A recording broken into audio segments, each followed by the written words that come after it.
Thank you for tuning in to Hacks and Hobbies with your host, Junaid. In Season 2 of Hacks and Hobbies, we're visited by our amazing guests coming from all walks of life who want to learn their story, their struggles, and their journey on how they got to where they are today. So stick around.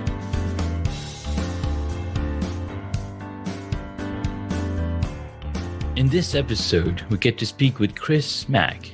She's a speaker, author, and consultant with an upcoming book coming out, #No Approval Needed.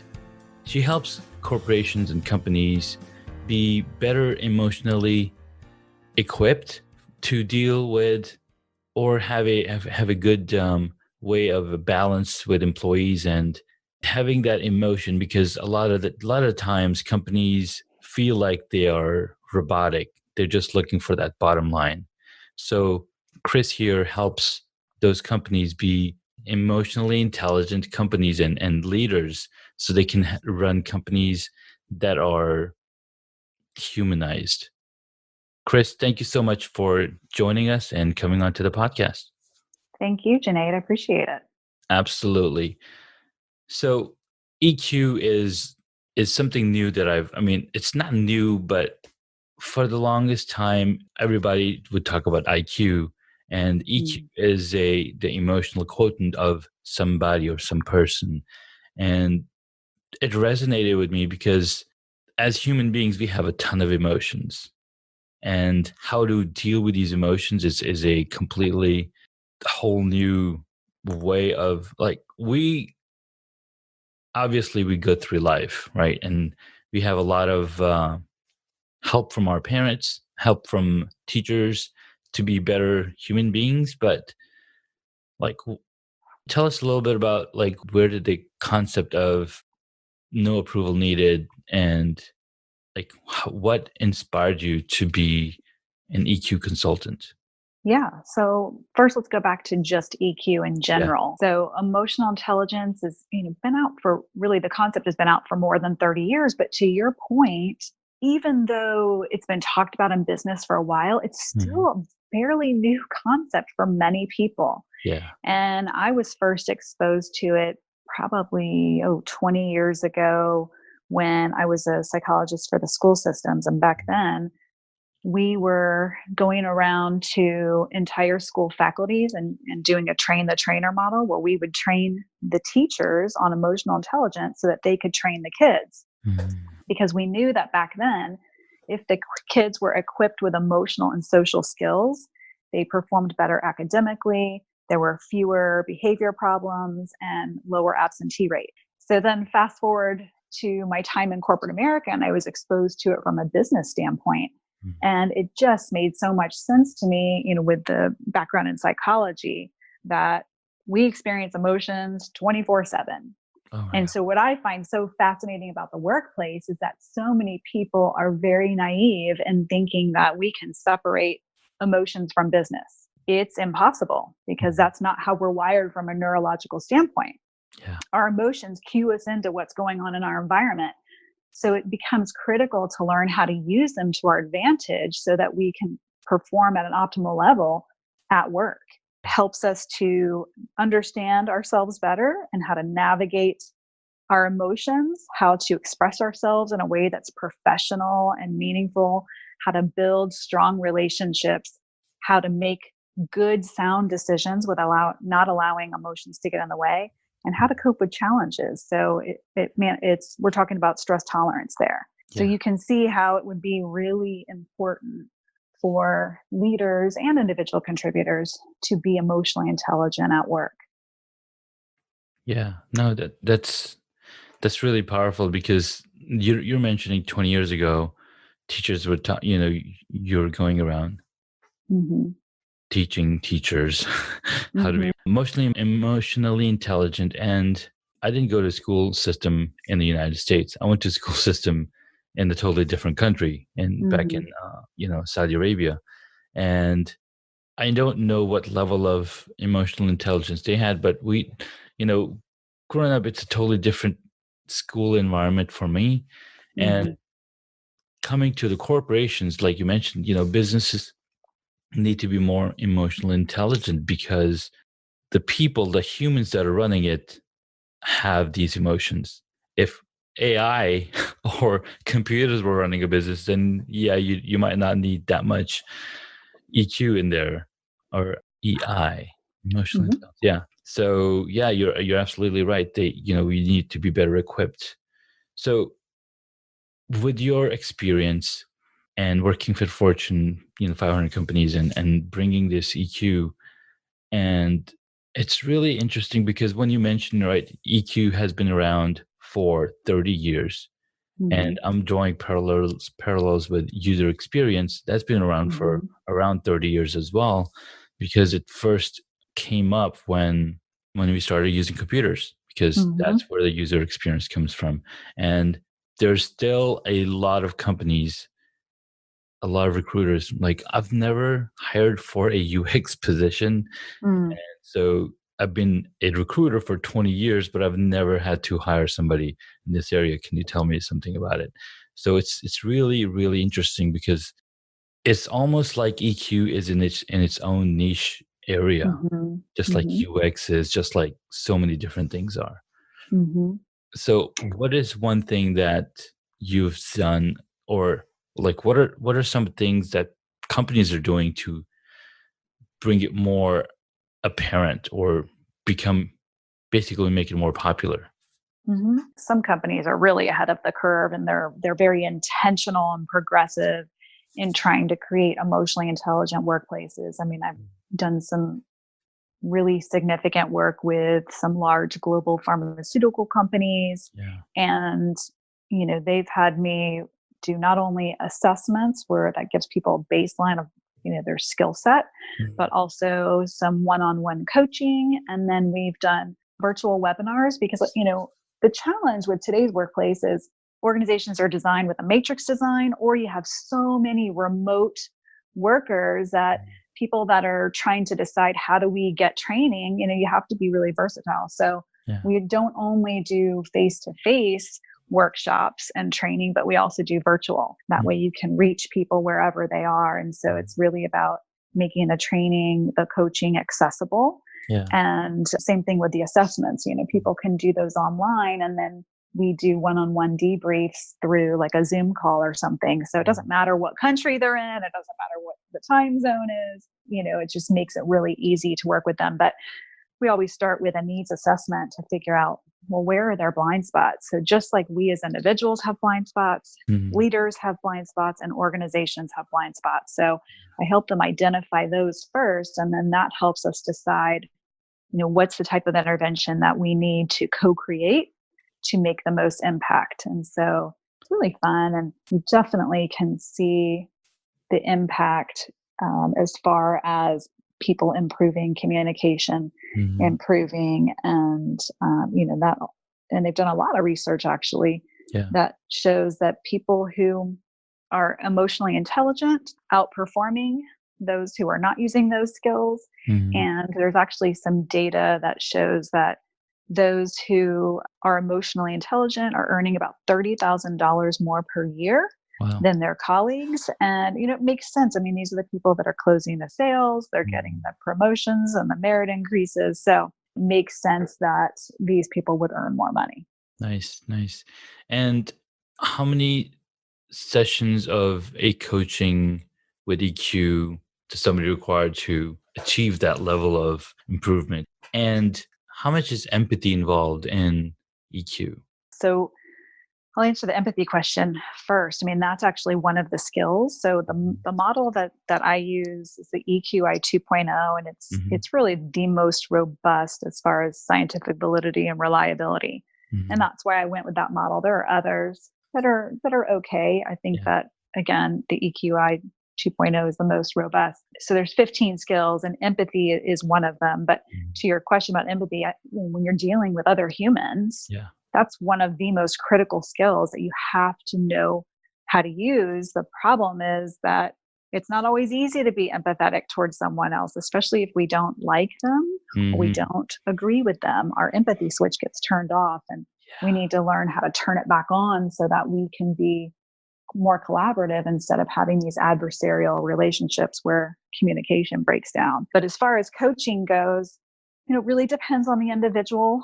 I mean, I would say for most people, 6 sessions really can make a big difference in giving you that one-on-one time where you're really talking about situations specific to you and it's customized to you, and so are the strategies. And that gives you an opportunity to practice. Come back, we talk about how things are going, what we need to tweak. But again, it depends. There are some people that, maybe not need as many, and there are some people that need more. I was hired to work with an ER physician when I first started my company, and he was really struggling with the people skills part of it. And it was impacting his patient care. And so, I was hired to do an assessment. We actually did a 360 on him, which means that he was able to choose who was going to fill out the assessment on him. And then we compared that to his own self-rater assessment so that we could see where there were strengths aligned and where there were areas of opportunity to improve and where there were blind spots. So areas where he didn't see at all that he needed to work on. Which was very illuminating for him. But, he required a lot of one-on-one sessions because of where we were starting. When we first started, it was everybody else's fault.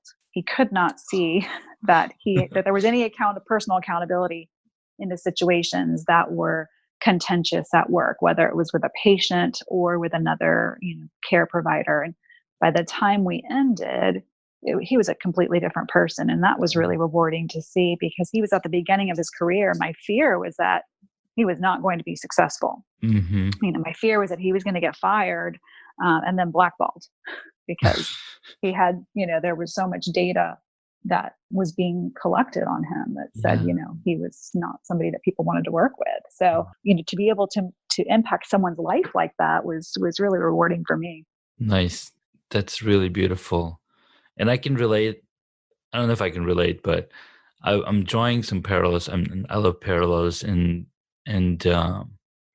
sometimes you'll see these patterns in families or siblings, right? Absolutely.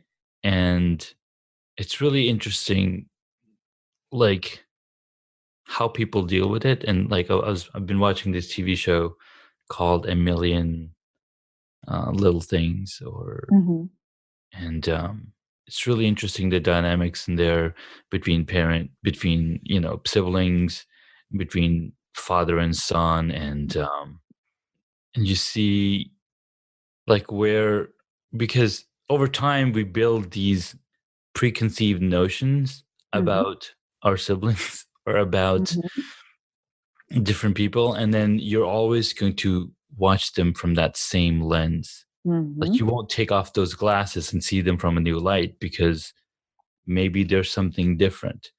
And having a good EQ or better, more intelligent, I guess, absolutely helps you look at those relationships from different eyes.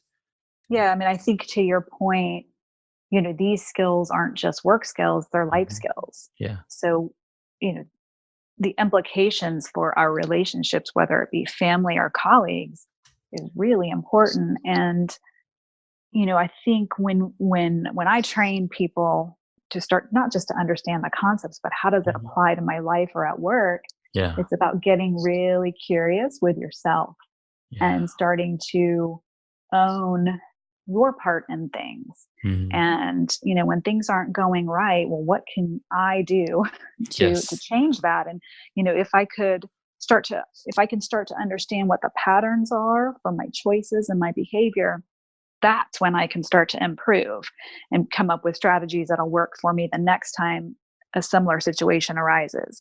And the other thing is, to your point about the lens, we have to become so self-aware that we understand when our ego is getting in our way and when our empathy switch is being shut off.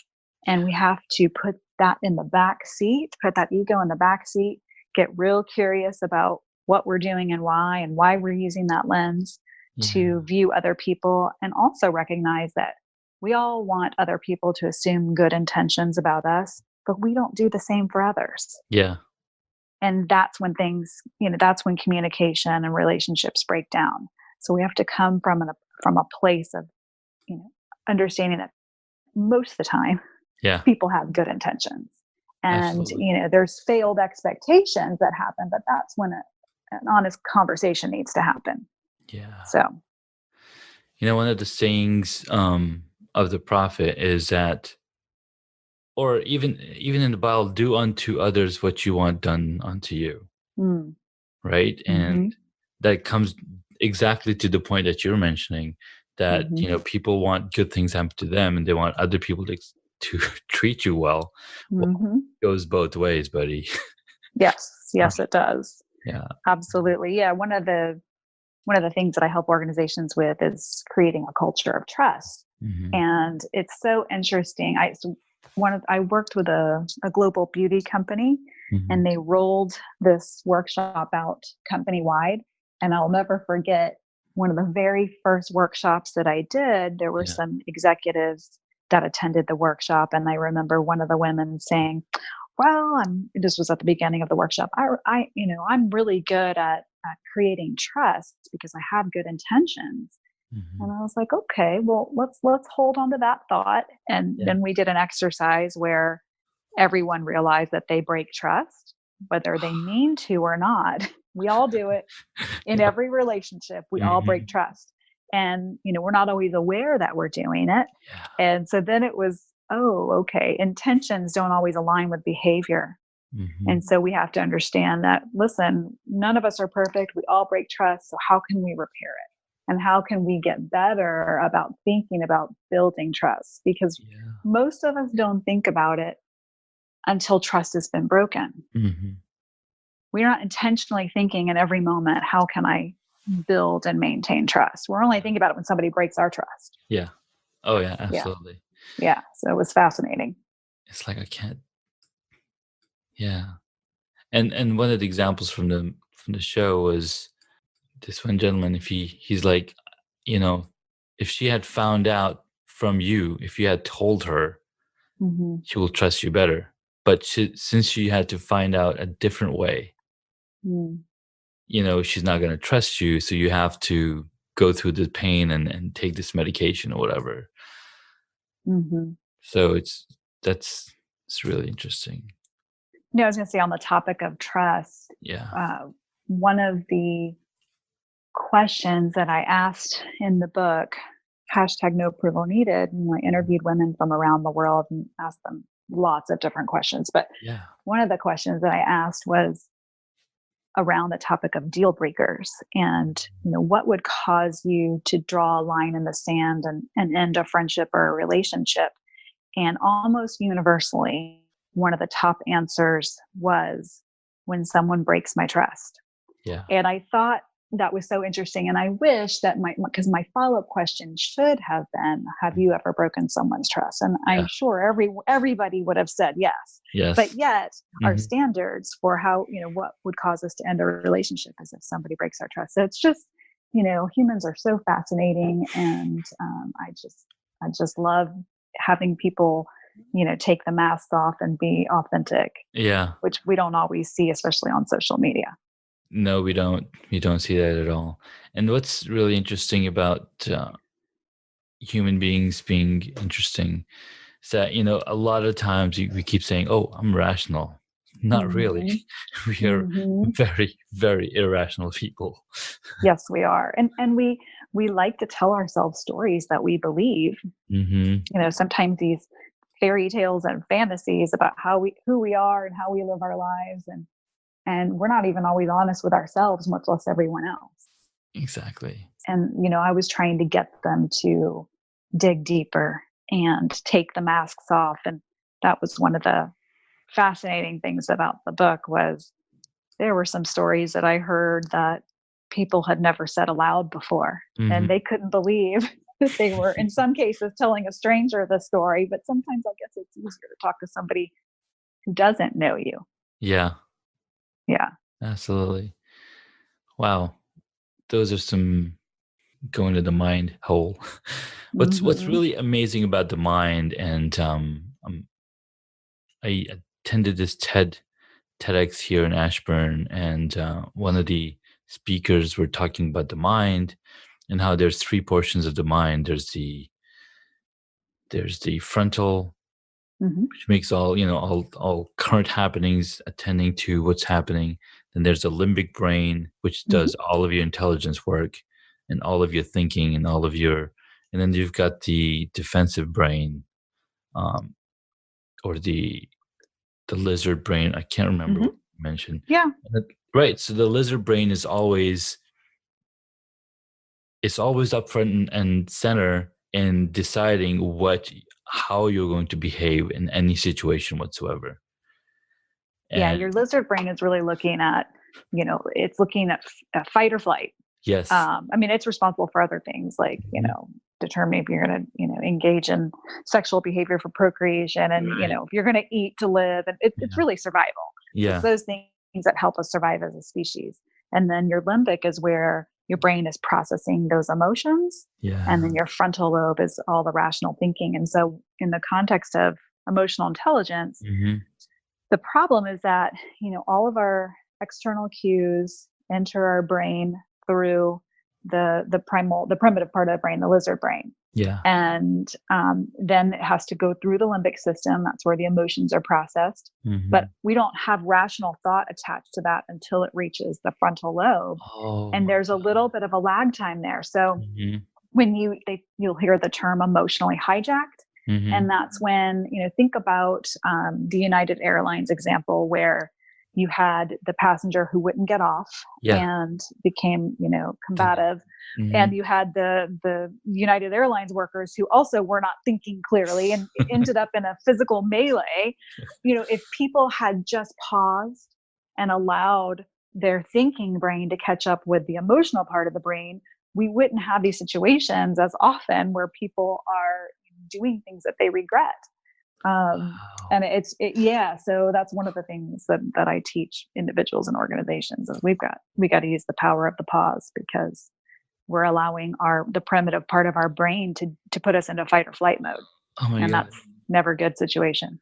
That is so powerful because a lot, like, it's going back to the things that in our religion they teach you, like in the Quran, in the prophet says, if you're angry, change your Mm-hmm. state. Like if you're standing, sit down. If you're sitting, lay down. Mm-hmm. You're Mm-hmm. laying, sit up. So change your Mm-hmm. state so you can have that pause. So then Yes. you're next.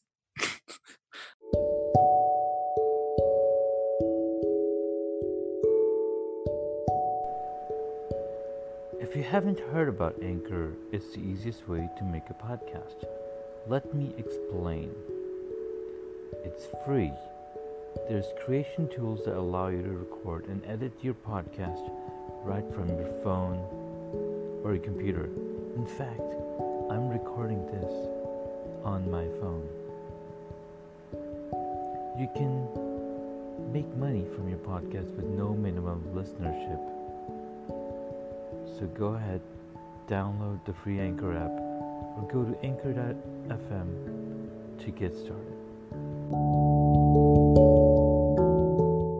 Level of your brain or this flow chart, fills out and Mm-hmm. Yeah, makes. you got to buy yourself some time to make a rational decision and choose an appropriate response instead of just reacting. Wow, Yeah, that's so once you understand that, Mm-hmm. and then also, from a leadership or even coworker perspective, Mm-hmm. once you can start to view everything from survival mode, like who's in fight or flight, then you start to look at it like if I'm in a meeting and I say something and then I observe a response by somebody, what did I say that Mm-hmm. cause them to be in fight mode where Yeah. they're confrontational, or flight mode, which is where they shrink back and they shut down and they don't communicate anymore. Mm-hmm. So when you can start to look at those patterns, then you can adjust your behavior also. So there's a two-way street there where Yeah. we can also look at what are we doing to make the situation better or worse. Yeah, absolutely. And it's bringing me back to one situation that I was in that now I'm being ghosted. Mm-hmm. Right. So I said something to someone and they're like, you need to blah, blah, blah, do this, this, this. I'm like, no, I'm not going to do that because I'm listening to these guys. He's Seth Godin, he's like, Mm-hmm. he's saying you got to do what you want to do, because if you listen to friends and family, you're never going to get to that point. Mm-hmm. And then they probably took offense, and Mm-hmm. there's probably a day or two more of conversation over text. And then after that, it just ghosted, and like no response, nothing. Mm-hmm. Like, all right, I Yeah. guess, I triggered something, and I don't know how to get back to that previous stage. Yeah. I think there's a couple important things there. So the first thing that I would say is anytime you're in any kind of communication where there's room for disagreement or there already is disagreement, Mm-hmm. to stop communicating through text or email and Mm. pick up the phone or see that person in person. Because just the fact that we're using written communication, Oh my God. the brain is scanning for threats all the Mm-hmm. time. That's, that lizard brain is on 24/7. And so it is looking for intent and tone and meaning where maybe there isn't any intended by the person writing it. Yeah. But the brain is, going to see and it's going to fill in gaps. And it's not real good at written communication. There's a lot of room for misinterpretation. Yeah. So that would be the first thing that I would say. And then secondly, when things don't go well, I think you have to get really good at apologizing. Mm-hmm. Apologizing for your part in it, and communicating that, hey, this relationship's important to me. I know things went sideways. Yeah. How can we fix it? Yeah. And I think when you come at it from a place of humility and you let people know that you care, Mm-hmm. And give a little bit of time for that emotion to settle down, most of the time things can be resolved. Absolutely. Really good point. Be really good at apologizing. And I like to think that I might be good at apologizing, but maybe I'm overlooking that. And Mm-hmm. like you said, your mind starts overthinking, and you start telling stories to yourself. No, Mm-hmm. I'm okay. I did what I should have. Mm-hmm. And that's really, really Well, I don't think you have to apologize for your viewpoint or right. what course of action you're going to take. Sure. That's for you to decide. Mm-hmm. You can just say, I'm so sorry that things went sideways. That was Yeah. never my intent. You're important to me. Yeah. I want to fix this. And you're just saying for the part of the, where communication went wrong, or if you felt that I disrespected you, I'm so sorry. Whatever that was the result. Yeah. We don't have to agree on the course of action that I'm going to take, because that's for me to decide. But Yeah. I want you to understand how important you are to me. Good point. And, and I'm sorry, I'm sorry that I hurt you. Yeah. Yeah. No, that's a really good point. I'll work on that. I was not always good at apologizing. It took me, because my ego would get in the way. And so I think that also is important, is using your ego as a red flag alert. If you're getting upset with someone else, and if things are always their fault, if you're always right, those are red flags. Like, oh, okay, my ego's in overdrive. The ego is important. It serves to protect us, but it does. But it's sometimes too much for today. Back in the days of cavemen, we needed that. But now we don't need so much ego. Yeah, we don't need it at all. Because we need a little bit, because sometimes there are people that just take advantage. Yeah.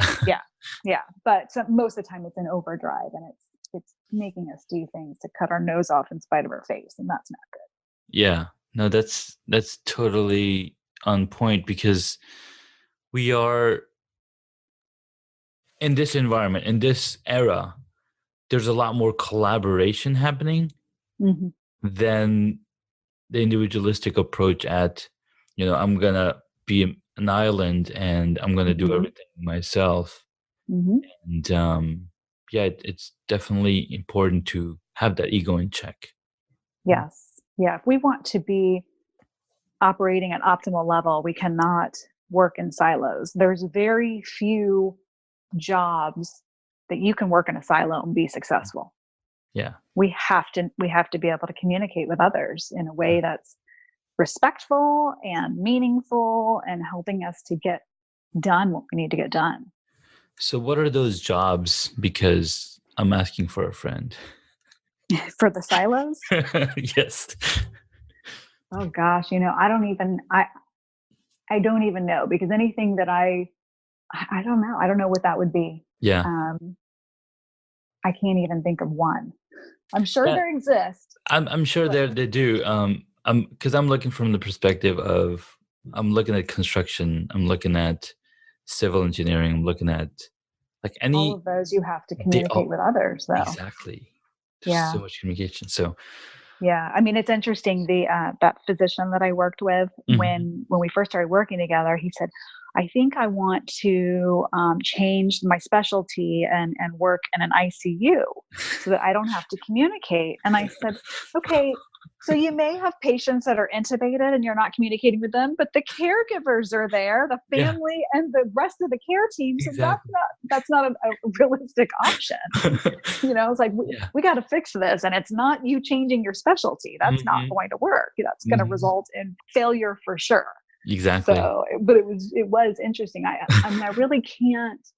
I don't know. I don't know what that job would be, but when you figure it out, let me know. And No, you're absolutely right. Maybe um, driving cross country doesn't require too much communication. maybe, I don't know. Maybe. maybe it's possible. I don't know enough about how much they have to check in Yeah, they with do. supervisors, or yeah, I don't know. But that's a point. Maybe. No offense to anybody, driving cross country. Um, I did know some people in that area. Actually, my Hmm. cousin, he started a company where he bought a couple of trucks and he's just doing deliveries.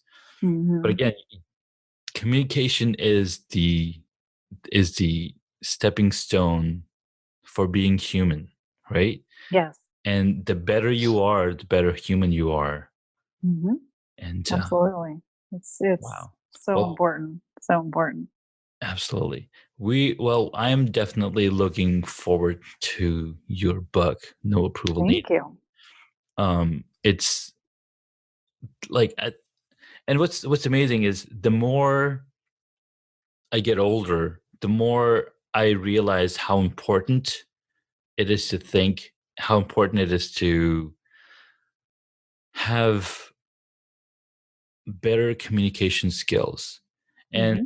being a designer for the past 20 years, being a web design, UX design, communication is like the number one thing. You got to be able to talk to your customers. You got to be able to talk to your clients to figure out what type of message are they wanting to Hmm. share with their audience, right? Hmm. Who are their customers? So yeah, Hmm. communication is super important. And as I grow older, I see a lot of parallels between user experience, marketing, having good EQ, emotional intelligence, and so many different parts of life. Like it's super super important to have, because end of the day, we are all humans working with other humans with the Hmm. same set of emotions. Yeah, it's the humanness, Hmm. the authentic humanness that fascinates me. Yeah. And hashtag no approval needed was my attempt to talk to women from Mm. around the world Yeah. to get under the layers of BS, that persona that we put out to the world, but maybe isn't truly us. Hmm. Get underneath those layers and talk about, their journey Yeah. and life and career and relationships and being a parent or not. Yeah. We talked about, marriage and their bodies and Mm. sex and libido and affairs and the future. I mean, so many different topics. But one of the topics we talked about was vulnerability. Mhm. And, I asked them, what are those things that you don't like to admit to yourself or to others that makes you feel afraid, Yeah. that you don't like to think about? And for some, that was a really difficult question, Mhm. because they had never really had a conversation about that before, hadn't really thought about those things. And For me, I like the imperfections in humans. I think that's what makes us interesting and fascinating, and I love the authenticity of it. Yeah. And I wanted them to talk about the things they don't talk about every day. Mm-hmm. And so there's some things that are, I think when people read it, maybe they won't relate to every woman I interviewed, Yeah, but what we'll find is that we're more alike than we are different. absolutely. And you interviewed a lot of women, right? I interviewed close to 60 women, and Wow. every continent was represented. These Nice. were all women in their 40s. Most of them were career women, with the Mm-hmm. exception of a couple. Mm-hmm. And some were CEOs, and their journey and their insight was just so fascinating. But they were all confidential conversations Yeah, because some of the topics are a bit taboo. You don't absolutely. necessarily want those associated with your professional brand. So Yeah. I don't reveal anyone's name, Good, good. or any personal identifying information unless Mhm. I was given consent to do so. Awesome. So, so it's going to come out May 7th, and actually is available for pre-order right now on Amazon. I just did that yesterday. So, Nice. yeah, and Awesome. the website's up and running, and there's t-shirts associated with it. And so, Awesome. yeah, it's a lot of activity right now, but it's really exciting. That's fantastic. Yeah, I saw your note or a couple weeks ago, and I was like, finally, the book is done and it's to Oh, gosh. publisher. I can't tell you. It's been, yeah, so I'm self-publishing, which has been such a growth journey because the Mhm. book world is very, very complex. Oh yeah. There's been so much I've had to learn, but just even this weekend, things that should be super easy have not been easy. And Yeah. there've been moments of tears many times Yeah. because things are not doing what I want them to do. And so part of Mhm. that lesson is not just that things are new and I'm learning, but I have to step away Mhm. and pause and breathe and go do something not related to it and come Yeah. back at it with a fresh lens Yeah. because it starts to make you crazy. So, Nice. yeah. Well, it seems like you took all of your career to come up with this book, and then, well, not all of your career. I mean, all of your experience Mm, and in being the consultant and having your company up for the past few years. mhm. um so that's really really awesome how you know took your experience and took your degree and took all of that and put it all together in this nice package that people can learn how to be better emotionally intelligent. But what hobby would you wish that you got into during all of this? So you're going to laugh at me, but I have always wanted to be a singer, but I cannot sing at all. I mean, I can sing, but it's Yeah. not good. I'm Mhm. tone deaf and I will make your ears bleed. Okay.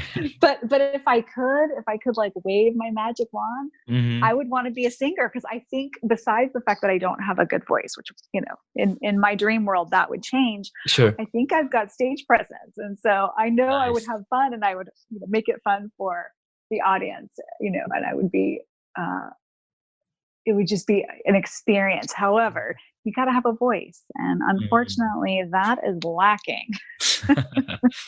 Well, I'm But I sure. know I would be good if I had a good voice. I would be a tremendous singer. Well, it takes is practice. I wish.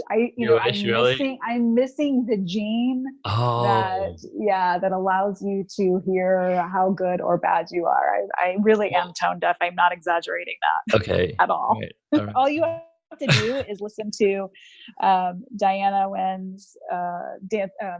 karaoke. Yeah, Yeah, yeah. I did one of those with Oh, her. nice. It's so bad, Nice. but it was fun. But it was fun. I've been trying to get on her radar. Actually, Oh yeah, just send her a message. She's so Michelle awesome. Pena, I think Hmm. mentioned that, I should be on there with her. Yeah, and then you could interview her, but the two of you Yeah. could swap. Yeah, That'd be exactly. perfect. That would be perfect.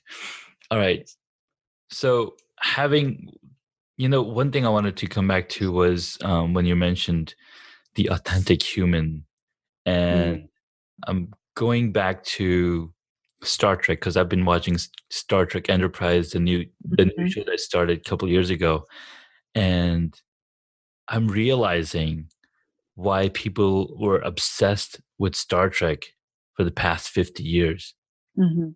Because you have Spock, who's half Mhm. human, half Vulcan, but Mhm. he's emotionally challenged, Mm. right? Mhm. And then you Mhm. have you have Christopher Pike, you have other human beings on there, and they have, very strong emotions, but then they either have to scale it back or they're in Mhm. roles where, the emotion and the empathy is needed. For example, being a being a medical examiner, or being a medical Mhm. officer. And then there are other species, there are other aliens on there that Mhm. are really good at like sensing danger, and there's Mm. Right. and it's really like obviously they're all played by human beings, Mhm. but they're amplifying one or two or three different emotions that us humans have, Yeah. right? Yeah. Mhm. Yeah, I mean, I haven't watched any of the new stuff, but I Sure. certainly watched Star Trek as a kid, and, Hmm. I mean, our brains, first of all, prefer information to be told to us in story form. Yeah. But we want there to be an emotional connection with it. Those are Hmm. the things that we remember. And I mean, so even if you were to think about something like E.T., why did we love E.T.? Because Hmm. there was so much emotion involved in that story, There That's was so true. love, there was fear, there was sadness. I mean, these are as humans, again, Mhm. we are wired to experience emotions 24/7, and it's at the Yeah. heart of who we are. It's in our core. It's fundamentally such a big part of our experience in this life Yeah. and our personalities. And so we have to learn how to use those to our advantage, Nice. both professionally and personally. Yeah. So on that note, what would be your favorite movie or TV show? Mm, that's a good question. I mean, I tend to like some of the funny stuff. Mhm. There's one movie that I don't know how I missed this when it came out, but because it's older, I just saw Mhm. it earlier this year. The Sweetest Thing. It's with Cameron Diaz and Mhm. Christina Applegate, and the reason why I like that movie is because there are shenanigans that go on. They're best friends, and Yeah. the shenanigans that happen between the two of them are absolutely hysterical. And they remind me of college days with my best friend, and Mhm. just so funny. I mean, like crying, laughing, funny. It's certainly not like an Oscar award winner or anything like Sure. that, but just because it hits on that emotional connection and Mhm. taking me back down memory lane. Yeah. And not that we had the same things happen exactly, Of but course. similarities that remind me of my best friend Mhm. and our time together in college. So yeah, I Those would probably say that parallels, one. right? Yes, Mhm. exactly. And a lot those when you're able to read a book or see a movie or listen to a song that you emotionally connect with, it triggers memories, Mhm. and can be very, very nostalgic. And just this was a lot of fun to revisit some of those days with my best friend in college. Nice. So on that, um, who would you choose to be your favorite superhero? Oh, Wonder Woman, of course. I mean, that's an easy That's one. that's an easy I one, have right? a picture of Wonder Woman on my vision board, and Nice. I actually, as a kid, Mhm. back when you're probably too young, but they had underoos, which were Mhm. like these little pajama kind of things. They were called Mhm. underoos, and they had them for all the superheroes. And Mhm. I had one for Wonder Woman, and I really thought I could be her when I was wearing them. So I was like 4 or 5, and I remember strategically setting up a wooden piano bench Uh-huh. a few feet from my bed. Yeah. And I thought I would jump like Wonder Woman. And so I did. I jumped from my bed onto this bench, and I landed, except Mhm. for the fact that then the bench started to rock back Yeah. and forth. and I landed flat on my face and ended up injuring myself. And it just was a fiasco. But I've always loved Wonder Woman. And when the new movie came out, like a year or two ago, I thought it was so well done. And I took my kids and I wanted to see it again. I thought it was just awesome. Yeah, I think I've probably seen that movie 2 or 3 times. It's really good. Yeah, it's so good. And I'm in some Wonder Women groups on LinkedIn with women from around the world who are just brilliant. And it's just awesome. So that was an easy question. Perfect. Well, here's one of the last questions. If you were a board game, what would it be? Oh, wow. Oh, I would want to create my own. There you go. Because I don't feel like any of those would represent who I am today. I feel like I've gone through so much transformation, especially in my 40s. So if there was a board game called Transformation, that would be my board game. That would be it. Nice. That would be it. Yep. Well, there's probably, I'm trying to get that number right, but there's probably 3,000 to 3,500 new board games that come out every month. Oh, I did not know that. So maybe there could be a board game called No Approval Needed. Yes, that is a fantastic idea. A fantastic idea. Yes. You never know because that's right. You never know. Because you're building a tribe with your No Approval Needed book. And I've been. Right? It's not even out yet, and there's been so much support and interest and people following the journey globally, which has just blown my mind. Yeah, it's just been an awesome experience. I never really expected people to care this much. So cool. Especially as a new author, I'm really blown away. Absolutely. Because like you said, human beings and emotions go hand in hand, and we're talking about no approval needed. Well, because we're always asking for approval. Like, oh, should I do this? And then, and I'm guessing that's what you're doing in the book. That's been part of the journey, especially for women in their 40s. We finally reach a point where we are confident, we know ourselves, we like ourselves, and we are not interested in your permission or approval. And that's how, when I didn't come up with the title until the end of the book, after I was done writing it. And I went back and looked through my notes, and I wanted something that was representative universally of the women that I interviewed. And that was it. So that's how we came up with #No Approval Needed. Nice. Well, I appreciate the talk, and appreciate that you think I'm a lot younger. Just go with that. I was going to go with that. Where can my audience find you? You did mention you have a website up. Yeah, so finally my website developer finished the author website. So that's at Kris Macc, KrisMacc-author.com.